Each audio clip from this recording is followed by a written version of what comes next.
So today we're going to be talking about how narcissists can turn your friends and even your family into flying monkeys.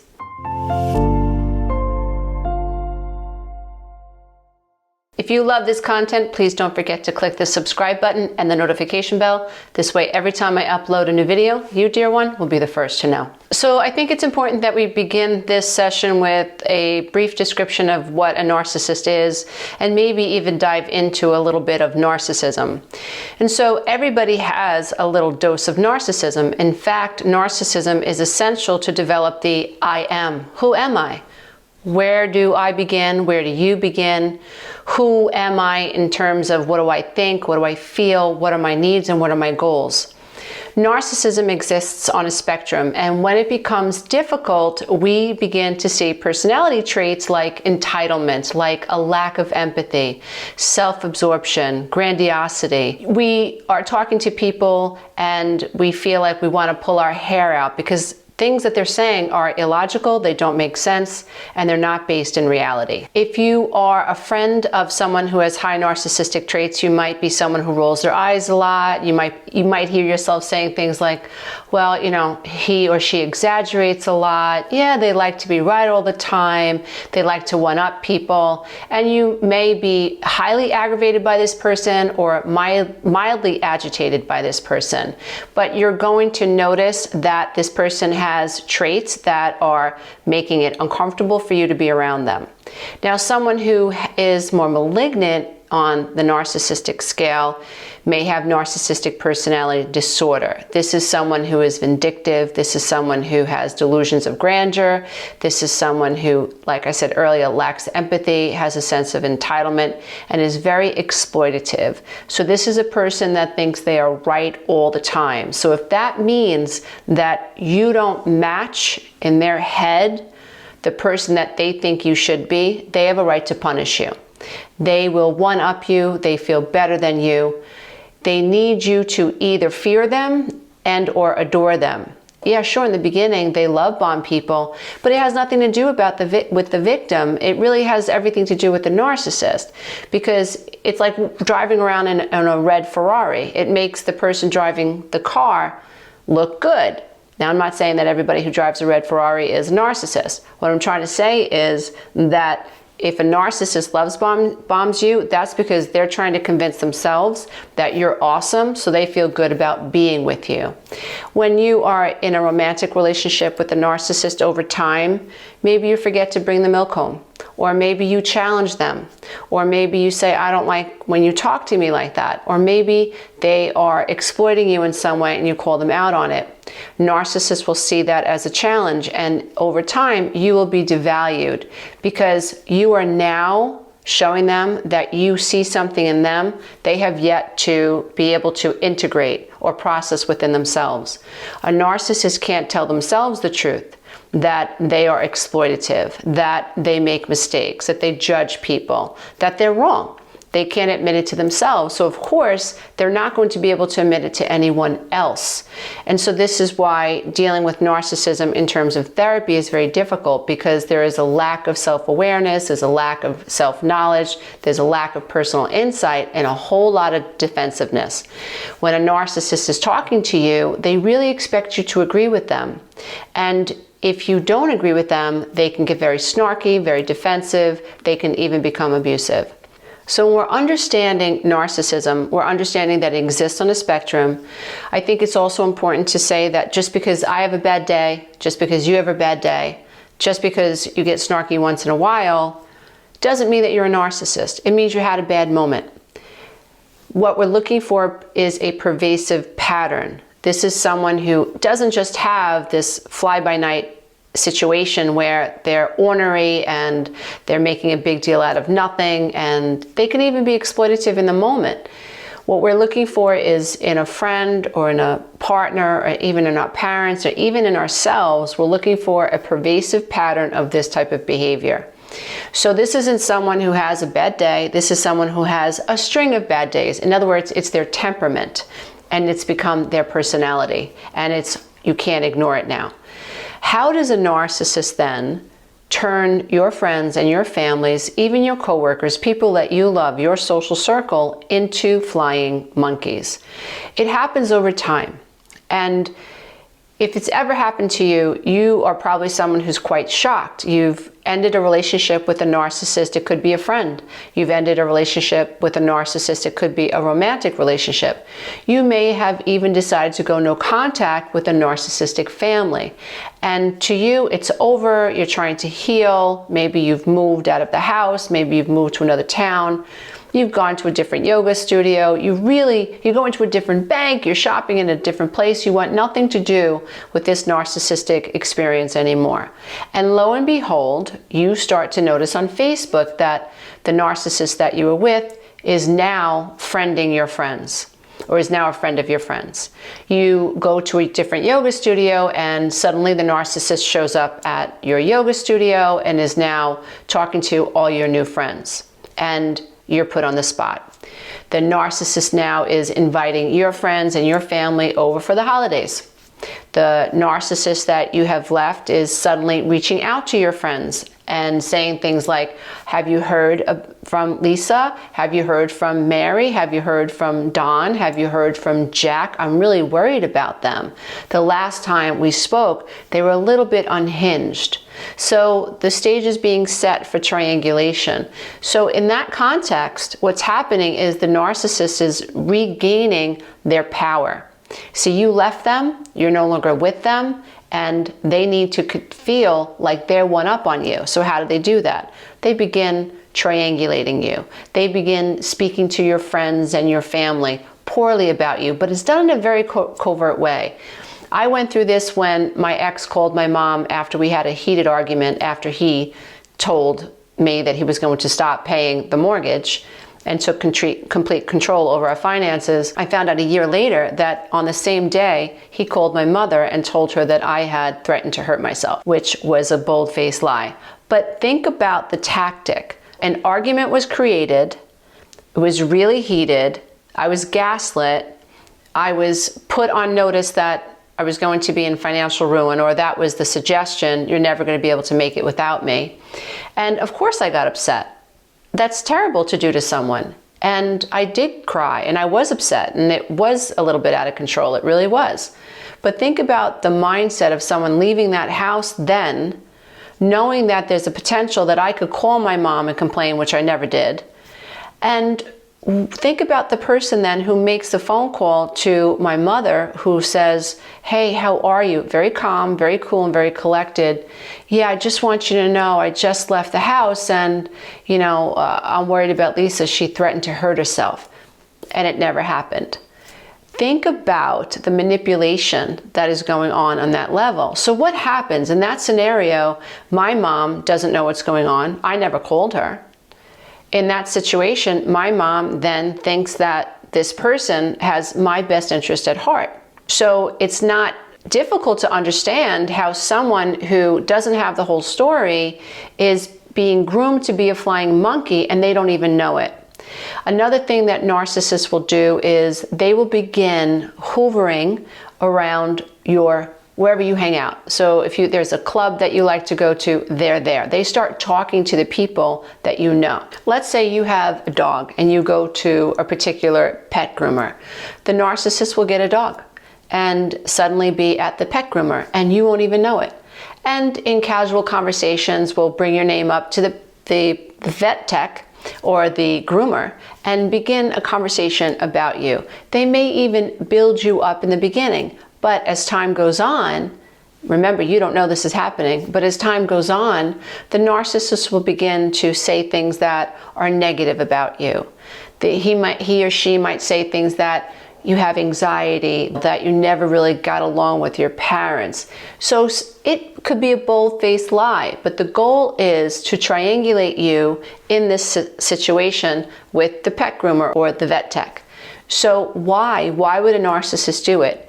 It's because of their need to feel dominant in your life. Because the idea that they aren't able to control you in the context of a relationship is just too much for them. They have seen you as their target. You're a source of narcissistic supply. You have shifted from being a primary source of narcissistic supply or the type of narcissistic supply that makes them feel good about themselves. And so now you will become a source of narcissistic supply for them by exerting dominance over you through this type of tactic. So let's say you have a child with a narcissist and you now go to separate parent-teacher conferences. What do you think is going to happen at the parent-teacher conference? The narcissist is going to say negative things about you at the parent-teacher conference. The narcissist might lie and say, yeah, I've seen my wife yell at my son and I've seen her hit him. I don't like it. I told her to get therapy for her anger management issues, but she never listened to me. Maybe you'll have better luck at suggesting that she needs some anger management. It's very covert, it's malicious, it's exploitative, and again, you don't know it's happening.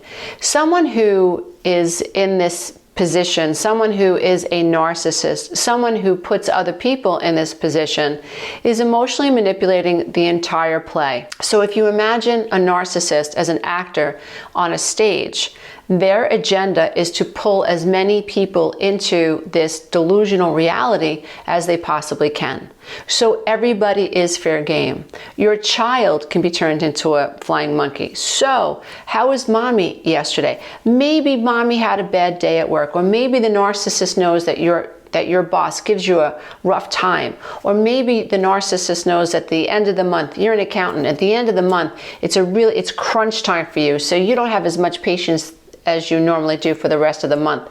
The narcissist will use that against you in a conversation with your child.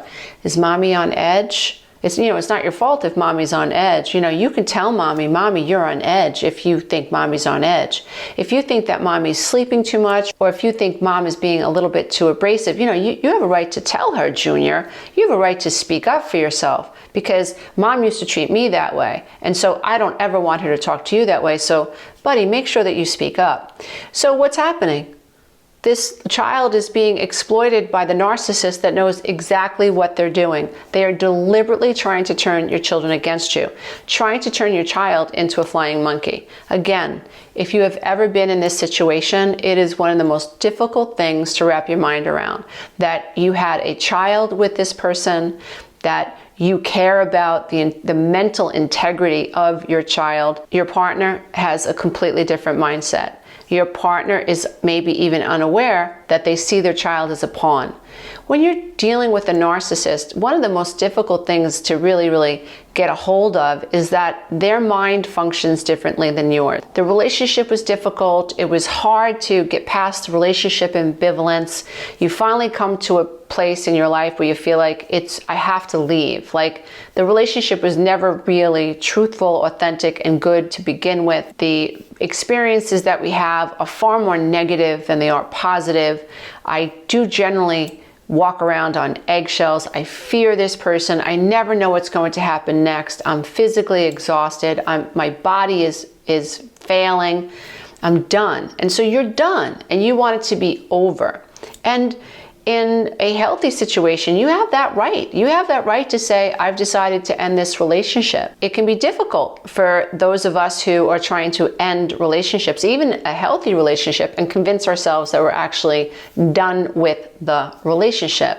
But when you're dealing with someone who is highly narcissistic or who has NPD, this water gets very muddy. So let's say you've decided to end a relationship with someone who is highly narcissistic. Please understand, you have that right to end that relationship. Even if no one else understands it, you have a right to say, I'm not walking around on eggshells anymore. There are more negative times than there are good times. We were never really happy in the first place. I'm not doing this pros and cons thing anymore. I'm just going to go by how I feel. I distrust this person and it's over for me. You have a right to do that. However, when you're dealing with a narcissist, this is a finger in their eye. In their head, you don't have the right to move forward. You don't have the right to leave them. And when you abandon them, you set off within them, not your fault, an onslaught of like these mini bombs. And they have to find ways to compensate for feeling like they've lost power. So they will stalk you. They will humiliate you on Facebook. They will try to make your friends flying monkeys. They will turn your children against you. They will financially abuse you. They will not sign divorce papers. They will do terrible things in the aftermath of you telling them the truth. This is over for me and I'm done. I think that's one of the telltale signs of narcissism, is this vindictiveness, is this retaliation. Healthy people don't do it. Healthy people get angry just like everybody else. But healthy people, even if they have a bad moment, they don't hold on. They don't want to hold on. So in the aftermath of ending a relationship with a narcissist, and even sometimes in the relationship with a narcissist, you will discover that behind your back, the narcissist was trying to turn your children against you. You just didn't know it. He or she was saying things that you were unfit, or suggesting that you shouldn't be trusted with finances, things like that. After the relationship has ended, do not be surprised if your narcissist is sitting at your mother and father's dinner table. Do not be surprised if your sister is calling you and say, hey, I just heard from Jack. Is everything okay? He said the last time he saw you, you were a little bit unhinged.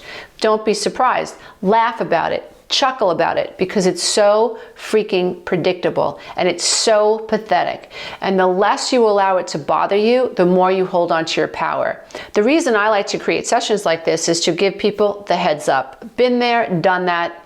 And while I was in it, I didn't know what I was going through. And that's why I was so frustrated.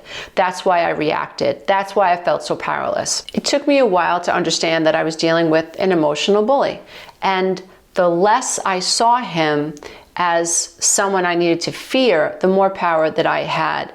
Now, interestingly enough, it wasn't about battling him back that gave me the power. In fact, it was about relinquishing power. It was about going no contact. It was about shutty. It was about gray rock. It was about almost yesing him to death. And when people came to me and told me, oh, I heard this story about you, not in the beginning. In the beginning, I was shaking in my boots. My knees were shaking. I was so upset when I was hearing stories come back to me, because they were half-truths and they were distorted truths. And so that was like a minutia. That was a playground of minutia. It was quagmire. It was like I couldn't gain traction because there were just so many things that I would have to deflect and try to explain to people. And I thought, why do I have to explain to strangers my reality? I know the truth. God knows the truth, and even this person knows the truth. But this person wants to create this smokescreen of shame around me and who I am by distorting the truth. And then if I fall for that, then I am disempowered. Then I don't have the ability to stand grounded. I am more worried about what other people are thinking about me than what I think about me. I can't take care of my children. I can't be the best version of myself for my clients. I can't keep producing at work. I can't take care of my home because my mind now is arrested by worrying about what people think about me. When you're dealing with someone who lies and who makes up stories, it is endless. Imagine going to the movies and the movie never ended. I mean, that's what it feels like. And so at one point, those of us who are involved with these types of personalities, we've got to let go. We've got to say, the end, game over, I'm walking out of this theater. It really is a drama. It's a play for them. And they're locked inside their own head. We have to decide, how long are we going to play inside the mind of a narcissist? How long are we going to allow someone to make us feel disempowered? How long are we going to allow this bullying to continue? And once we begin to shift and we understand, wait a minute, my power is in non-verbal communication. My power is in understanding the predictable, pathetic nature of someone who is losing control. If you can develop this attitude and you can create this mindset shift, then you can predict what a narcissist is going to do. So when your sister calls you and says, hey, I just heard from Andy and he said, you can say to your sister, let me guess. Let me stop you right there. Let me guess. So he said I was going to have a nervous breakdown and he's concerned about me. And your sister says, yeah, how did you know? You can laugh. And you say, of course.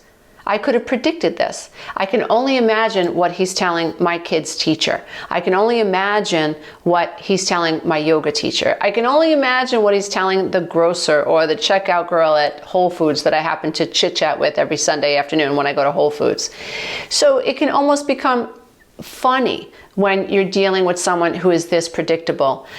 Those of us who have emotional trauma in the background, it's a lot more difficult. It's a lot more of a tango and a dance, if you will, to extricate ourselves from this drama that a narcissist creates in our lives through the delusions that they have in their own head, because we're dealing with our own emotional trauma, the fear of abandonment, the fear of rejection. So that becomes part of this minutia of a dynamic that we have to extricate ourselves from. However, understanding that this is the predictable nature of a narcissist will allow you to at least create a space where you can see, wow, there is a pattern. There was love bombing.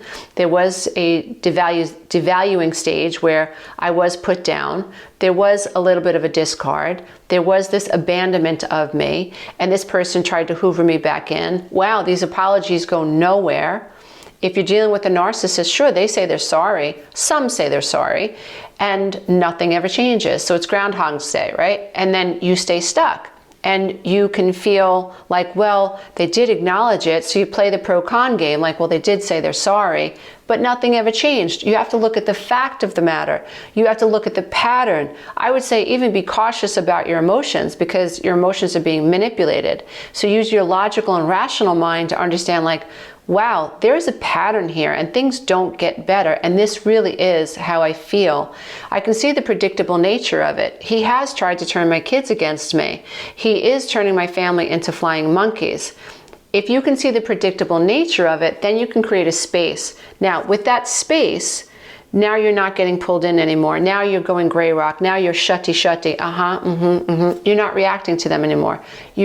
It's almost like you're filling up a reservoir of energy within you. The narcissist isn't able to manipulate anymore. Now, as you are going no contact and taking care of yourself, if you have emotional trauma in your background, if you have a wounded inner child, if you are dealing with ACOA issues, you're the adult child of an alcoholic, you have caretaker tendencies, you tend to be a people pleaser, you struggle with setting boundaries, that's a separate issue. Those issues have been exploited, but that is a separate issue.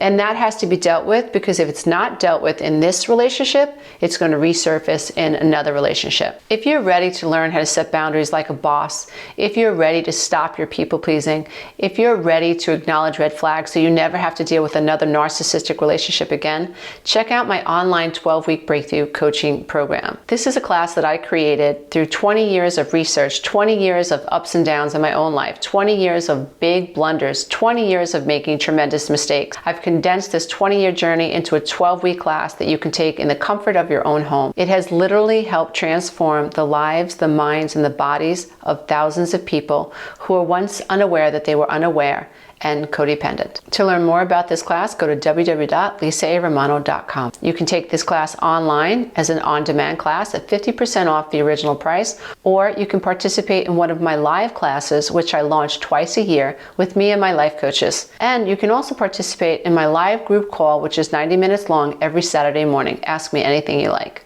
Dear ones, you are enough, and the power to heal your life is within you. We just got to take back your mind. Bye for now. Hey, if you love this content, don't forget to check out the next video, and you can go to my website and take the codependency quiz.